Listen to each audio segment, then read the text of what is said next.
Dave Roberts now available?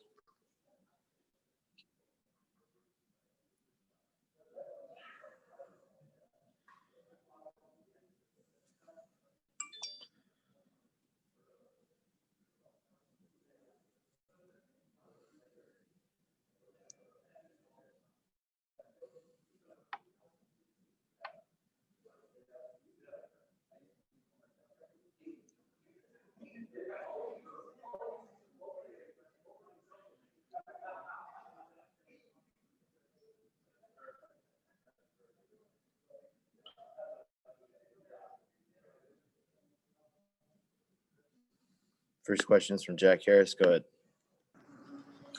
Hey, Dave, when you're around Walker before a start, especially a big one like tomorrow, what are the signs you look for that let you know he's locked in and in the right headspace? I think probably he's talking. I think that just my time on Walker for all these years, he's just kind of easygoing always. And so I guess if he came in like Clayton on his start day, I would be a little bit more concerned. But Walker just kind of comes in and kind of ramps up his focus. But early on, he's just jovial. He's talked a lot about how he's learned from past failures in his career, both in the pros and in college and before that. How difficult is that for someone, especially who's still pretty early in their career, to take those rough moments and learn from them? Because that can have an opposite effect on some players. Yeah, I think that he's very introspective. He's very intelligent. He's very competitive. And I know those are his words as far as failures, but I just think that these are experiences. You're in situations and you don't have success, you don't play well, you don't pitch well, whatever it might be, and the result's not what you want. But he's just very good about understanding, with what happened and how he can get better out of those situations, those experiences that he's had in the past.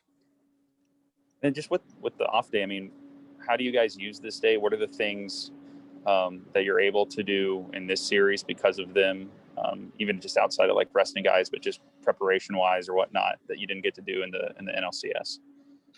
I'll tell you this, Jack. I definitely love it to be normal in normal settings as far as the travel and fans and home ballpark, going on the road. But, right now where we're at, playing 7 in a row in the CS and having a neutral site, not having to travel today. There's a group of guys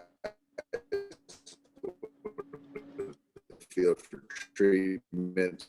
Some guys are doing their stuff here. Some guys are choosing just to be with their families. And we've got this Halloween kind of candy thing situation going on for some of the kids and the dads and the moms, so kind of we can just chill out. Go ahead. Hey, Dave, you just mentioned you love more normal circumstances, and I was going to ask you about even just having 25% fans here, and I know you had in the NLCS too. How enjoyable has that been, and would you like to see even next year if things turn south? Would you like to see virtual fans like the NBA did? I think that I love having warm bodies in the stands. It's great. They've been very good. The energy's been great. It feels like the World Series, and obviously it's relative to what we've had all year. But I like the way that Major League Baseball has done things under these circumstances. Did you see the guy who threw his glove onto the field after Will Smith's homer? I did not. Is Okay. that right? No, I missed that. It's viral. You can find it. Thanks, Dave. All right. Next question is from David Vassegh. Go ahead. Hey, Dave, what do you think about the Rays using 4 outfielders at times, and how do you think that affects a hitter at the plate? Does that even factor into anything? No, I don't think so. I think guys now are used to kind of crazy shifts, and then we know that the Rays potentially might do that. They did that with Justin, with Will, and I think one of those at-bats Will homered. So I don't think it really matters. They're very kind of obviously analytically driven if that's what they feel, gives them the best chance to convert outs. But as far as on the psyche from our guys, it doesn't bother. I was looking at Morton's splits. They seem kind of even. He's been really good. And the last time Walker pitched, you decided to go with Barnes to catch him. Are you still considering that for tomorrow? Yeah, I mean, it's a thought. It's certainly a thought. I think that I love both of our catchers back there with what Austin does behind the plate specifically. There's a neutral piece of pitcher batter. So yeah, it's certainly on the table, you know, and I'm going to put the lineup out there. I feel it gives us the best chance to win tomorrow. Absolutely. Next question is from Ken Gurnick. Go ahead. Dave, in the fourth inning last night, there was a walk to Rosarena right after kind of a controversial pitch, because I guess nobody really was getting low pitches called last night. How important was that little sequence to the outcome of the game in your mind? You know, you just never, you know, want to say that one, you know, pitch, you know, changed the game or was the result of the game. But you know, obviously in this situation, you've got a certain amount of pitches and you're trying to, it's a big spot. That's their hottest hitter. It would have been a 2-2 count. I thought it was a strike. We didn't get the call. So then it flips a 3-1 to a guy that's pretty dangerous. So, and then he ultimately gets a base and we don't convert a double play ball. So it extended the inning and you just never know what could have happened, but the numbers certainly Kenny speak to, you know, 3-1, what the numbers speak to versus a 2-2 count to a hitter. So, but we said other opportunities and you know, gave them opportunities. So, you know, that's just baseball. Thanks. Next question is from Jorge Castillo. Go ahead. Hey, Dave, just seeing what Walker did last time out, do you feel like you guys have the Walker that you guys imagined and, you know, envisioned? And then how does that impact how you manage the pitching staff on other days? Yeah, I think that, you know, having Walker, you know, throw the baseball the way he's capable of,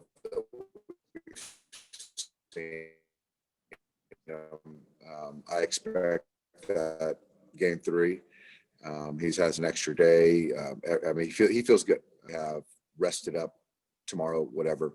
I think we're in a good spot. So I think as far as on the pitching side, now we just got to go out there and execute and put up more runs than they do. And you guys just need a day off for the pitching staff as a whole? I mean, I think the Rays welcome the same thing. So, I mean, it's always helpful. But, you know, where we're at as far as this is the World Series. So, you know, pretty much everyone should be taxed. That's just the way it is. But I do think if you look at our guys, we've managed them really well. So you're looking out to a 5-game series. I think we're in as good a spot as far as relief pitching as we can be in. Thank you. Mm-hmm. Next question is from Bill Plunkett. Go ahead. Dave, when you're talking about choosing the starting catcher between Barnes and Smith, how much weight do you put on pitch framing? And is that kind of an elite skill or a separator for Austin? Yeah, I mean, it is. It's an elite skill. I think he's one of the top 2 or 3 in all of baseball. And that's something that it certainly has to be weighed in because there's a certainty of, you know, getting, you know, impacting or potentially 125 to 50 pitches in a ball game. So, and Will is very good as well. But, you know, as you can say that Will's a better hitter and thrower than Austin, you know, Austin's skill set to catch the baseball is elite. And does that matter more with certain pitchers? Yeah. And that's the thing is that there's a lot of variables, and that's the fun part of, you know, putting a lineup together. And as far as just in particular, the catcher, understanding the at-bats taken potentially, and the catcher, pitcher, battery, you know, who's going to be in lieu of in DHing and what the cost is and what the benefit matchup wise. So there's a lot of different layers. And then ultimately I'll settle on something. And what happens to that when the day comes and they go to some kind of an automated robot umpire system? I don't know. We'll see when and if that does take place. Then we'll see what happens. Thanks, Dave. You got it. Next question is from Jon Morosi. Go ahead.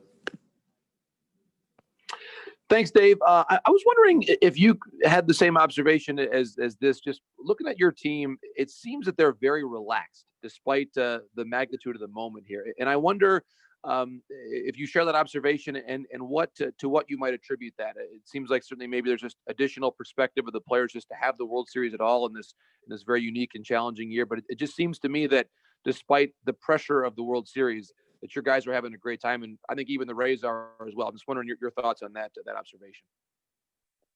Yeah, I think it's experience. I think that we're at our best when we're kind of staying loose, but also there's still a lot of intensity, focus.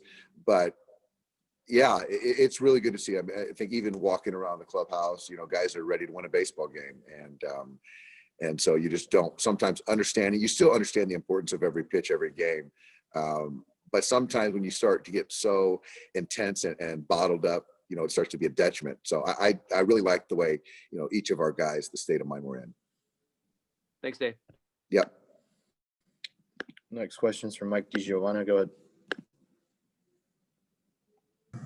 Dave, if Austin does catch tomorrow night, will Will Smith definitely DH? If Austin does catch, will DH, yeah. In light of having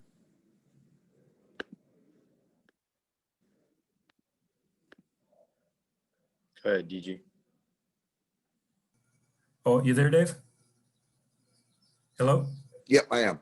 Yeah, I was just Yes. following up. With the two catchers in the lineup, are you giving Matt any work in the bullpen just in case? As far as what do you mean, DG? Your emergency catcher, I'm just wondering if Matt's getting any kind of reps in the bullpen just in case. Well, because you also have a catcher in the lineup. So, worst case, you can lose a DH. Okay. You know that, DG. I do. Thanks. We had a question from Daniel Lombroso. Go ahead. Thank you. Dave, what was the reaction from Julio Urias when you told him that he was going to be the starter for the fourth game? I didn't talk to him. Mark Pryor let him know. So, Julio is just he doesn't get too high or too low. So I just think that he just is preparing for game 4. So I'm sure he was excited. Thanks. We got time for one more. Go ahead, Emmanuel. Hello, Dave. Can you give me your impressions about Victor Gonzalez's performance in these two couple of games, and what's your expectation for him and for the near future in 2021 after this postseason and regular season games?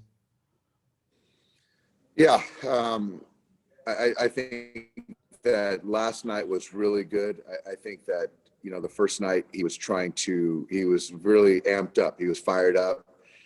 The emotions, he was overthrowing the fastball, overthrowing the breaking ball.